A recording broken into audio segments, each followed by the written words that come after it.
ఆర్యవైశ్యుల ఆత్మగౌరవం సంక్షేమం కోసం వైఎస్ జగన్మోహన్ రెడ్డి ప్రభుత్వం విశేషంగా కృషి చేసిందని ప్రస్తుతం కూటమి పాలనలో ఈ వర్గం తీవ్ర ఇబ్బందులు ఎదుర్కొంటోందని వైసీపీ స్టేట్ కోఆర్డినేటర్ సజ్జల రామకృష్ణారెడ్డి అన్నారు.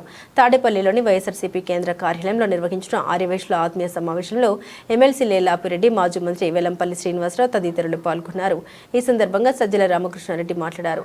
చంద్రబాబు కూటమి ప్రభుత్వం ఏర్పడినప్పటి నుండి అన్ని వర్గాల వేధింపులే లక్ష్యంగా పనిచేస్తోందని, వైఎస్ జగన్ హయాంలో మాత్రం కుల మత ప్రాంత భేదాలు లేకుండా అందరికీ సమాన న్యాయం జరిగిందన్నారు. ప్రస్తుతం రాష్ట్రంలో బాధితుల సంఖ్య పెరుగుతుండటంతో వారి సమస్యలు నమోదు చేసేందుకు ప్రత్యేకంగా డిజిటల్ బుక్ను ఏర్పాటు చేసినట్టు తెలిపారు. ఈరోజు మనం మాట్లాడుకుంటున్నాం ఆర్యవైశ్య కమ్యూనిటీ, మీరంతా దాని ప్రతినిధులుగా వచ్చారు. దానికంటే ముఖ్యంగా వైఎస్ఆర్ కుటుంబ సభ్యులుగా ఈరోజు ఇక్కడ అందరూ వచ్చారు.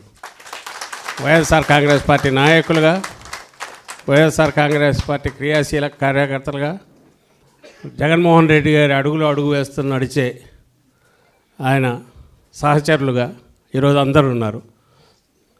సో మనకు ధీమా, మన పార్టీ, మనకు అండ, భరోసా, మన జెండా అని జగన్మోహన్ రెడ్డి గారు. ఇది తాత్కాలికం, పాసింగ్ క్లౌడ్ అంటారు ఇంగ్లీష్లో. పోతుంటుంది, వస్తుంటూ పోతుంటాయి. రోజులు వస్తాయి, మంచి రోజులు. మంచి రోజులు ఎలాంటి మంచి రోజులు అంటే, ప్రజలందరికీ గతంలో 1924 మధ్య ఇచ్చిన రామరాజ్యం లాంటి ఆ మంచి రోజులు వస్తాయి. అన్ని వర్గాల ప్రజలకు మంచి జరిగే రోజులు వస్తాయి. దాంతోపాటు ఆ మంచి అందించే మీ అందరికీ కూడా మంచి జరిగే రోజులు వస్తాయి అనేది ఆయన అందరికీ చెప్తున్నాడు. ఇప్పుడు మళ్ళీ రిపీటెడ్గా చెప్తున్నాం. పోతే ఈరోజు అజెండా ఏంటి మీ అందరికీ తెలుసు.